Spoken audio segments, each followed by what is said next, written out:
The Relationist Laboratory's mission is to improve lives through relationships. Aside from the pharmaceutical division, it has a machine division where singles and couples can be evaluated. For singles, the machine searches for the client's best match in the database, while couples are given a probability percentage of staying together in a happy and lasting relationship. All they need to do is answer the machine's questions honestly. But can science truly guarantee lasting love? Subscribe to Movie More to find out. The head designer for Relationist Laboratory's synthetics department, Cole Ainsley, is determined to create androids who will become lasting companions in their newest division called Synthetic Companions.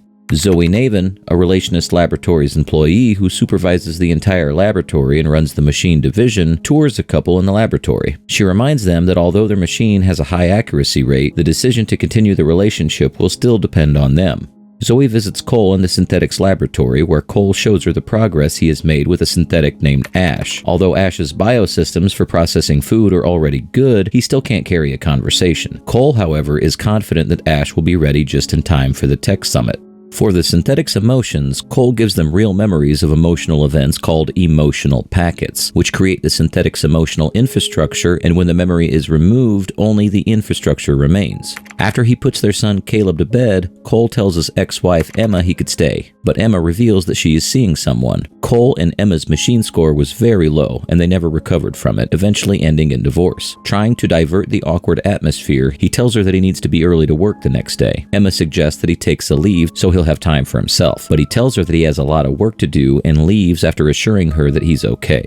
Visiting the synthetics laboratory, Zoe sees Cole's machine compatibility matches in his email inbox. Ash, who has just been activated and has been doing some research and reading, greets her and tells her that Cole wants to start his socialization as soon as possible. Zoe asks Cole if she can get evaluated by the machine, which he immediately grants. After evaluation, Zoe looks up her compatibility with Cole and learns that they have 0% compatibility. Disappointed, she asks why it's so low, and the system tells her that they have a fundamental incompatibility. Cole later checks on Zoe since previous clients have mentioned feeling weird after the evaluation, and she assures him that she's okay. The laboratory conducts a clinical trial for a new drug called benzomorphodone, which will be marketed as Benasol. As they observe a couple who's been married for 35 years romantically dancing with each other, Zoe explains to Ash that when the drug is taken with someone, it triggers the exact sequence of hormones and neurotransmitters that get released when one falls in love. The pair who takes it will feel like they're falling in love with each other for the first time, and it will last for a couple of hours. When Ash asks her to take it with him, as he wants to be with her, she rejects him, reminding him that what he's feeling is a program. Zoe brings Ash to a bar so he can learn how to socialize outside of the laboratory. Cole and Hideo, another employee at Relationist Laboratories, observe Ash socializing, and they get fascinated at how well he's doing. Zoe then brings Cole to the robo-brothel underneath the bar, which she discovered when she got curious about how other people use synthetics. She tells him that a girl from the brothel named Jules has the most advanced operating system, and that the robo-brothel is legal because the women aren't real people. She later confesses looking up their compatibility, telling them that she thinks their 0% compatibility doesn't make sense, and confesses her feelings for him. Cole brings Zoe to her apartment, and she is baffled as to why he has keys to it. There, he gently reveals that her apartment belongs to the lab, and the reason why she has 0 compatibility with him is because the machine can identify that she is a synthetic. Activated only a couple of months prior, Zoe was used as an experiment to see if anyone would notice that she wasn't human. The experiment also aims to test if and how people will connect with her and how Ash will behave around her. When she looks at her eyes in the mirror, after Cole tells her to, she discovers that she is, in fact, a synthetic. Cole apologizes, saying that he should have told her the truth earlier. Zoe, on the other hand, runs out of her apartment overwhelmed with the truth. Zoe heads to the lab, where Ash comforts her and expresses that he envies her because she at least got to live as a human. Cole arrives and apologizes again, saying he didn't expect her to evolve like she did. When she asks if she is programmed to have feelings for him, he tells her that she has human tendencies and assures her that he won't deactivate her. As Cole and Zoe visit different places from her memory, she shares how she feels towards them. At a private research library, Cole tells Zoe that her memories are from several people, and the idea is for her to have her own thoughts, hopes, and flaws. She gets sad realizing that none of her memories are real and that she never experienced them herself. She realizes that she has never done anything real, and when she notices that she can't cry, he tells her that they didn't explore her emotions when they designed her, so her body can't make tears.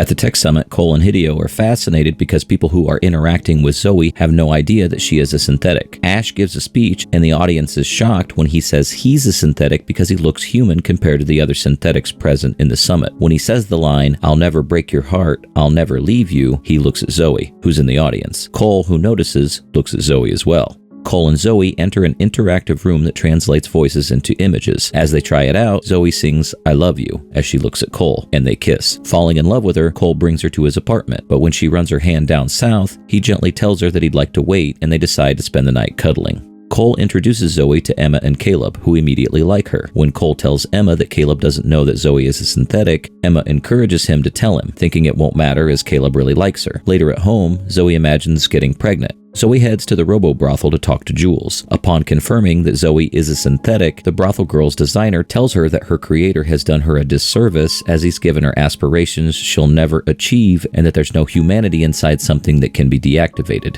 When Zoe asks Jules what it's like to be with her clients, as Cole doesn't seem to want to be physical with her, Jules tells her that some men only crave emotional satisfaction. Jules then confides in Zoe, telling her that if their designer can no longer regrade them, they end up in the street or become repurposed. Zoe responds by telling her to go to the lab and ask for Ash.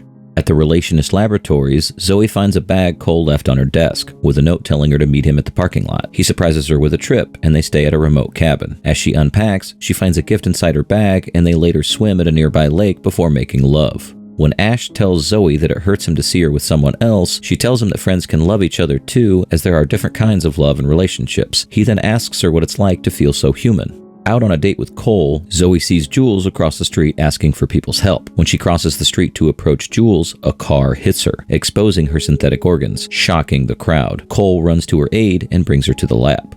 Cole opens up Zoe's belly with Ash's assistance. He informs her that he needs to put her on partial shutdown so he can fix her. When Cole leaves to get a few parts, Ash comforts her, but gently reminds her that no matter how human she gets, humans and synthetics are different. The incident seems to be a reality check for Cole as he retreats emotionally and ultimately hurts Zoe. He later confides in Emma that he can't get past the fact that Zoe is a synthetic, but Emma encourages him to get over it and make up with Zoe.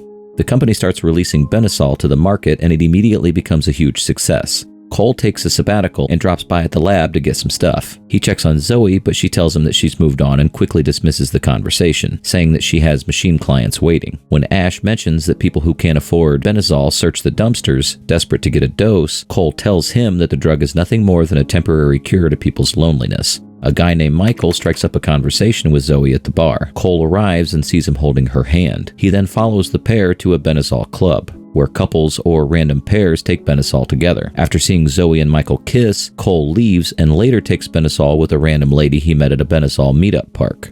Although Cole and Zoe miss each other, they both take Benasol with multiple partners instead of rekindling their romance, causing them to feel empty and lonely. They eventually bump into each other at the Benasol meetup park and they go to a coffee shop, where she informs him that she stopped going to the lab. She asks him to try the drug with her, but he tells her that it doesn't work for him. She tells him that it doesn't work for her and her partners as well. When he asks why she does it, she tells him that it makes her feel less alone. They awkwardly hug before Zoe leaves and Cole is left crying at the coffee shop. A worried Emma visits a depressed Cole at his apartment since he hasn't communicated with anyone for weeks. Feeling disheartened, he confides in Emma that Zoe is happy without him, but Emma encourages him to get back with her because she brings out the best in him. When Zoe visits Ash at the lab, Ash informs her that his deactivation request has been approved and his deactivation is scheduled in 37 days. He wants to end the painful feeling of failing to live as human and points out that it's probably because he has always known that he's a synthetic. He adds that his maintenance has become less of a priority after new projects started. Shortly after, Zoe discovers a room full of Zoe 2.0s, synthetics that are clones of her, but better at interacting with humans. Ash informs her that Zoe 2.0s are flawless and extremely human-like, and are designed to deliver 75% more Benasol effect than humans can.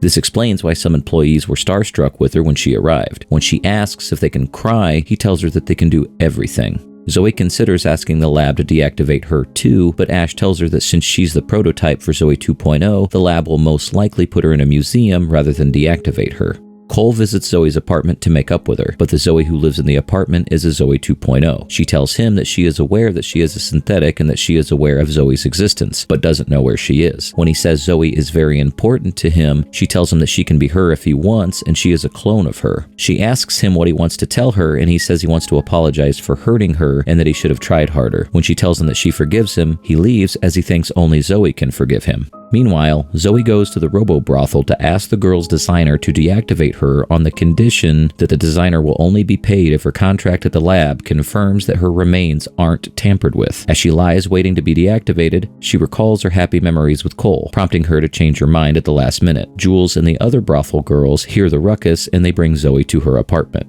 Hideo fetches Cole and brings her to Zoe's apartment, where Ash and the brothel girls are present. Cole checks on Zoe and asks Hideo and Ash to get his bio kit. The system drives in his laptop and anything else they think can help. When Zoe wakes up, Cole declares his love for her, even if she is pushing him away because of their differences. Zoe cries, which surprises both of them, and they happily embrace.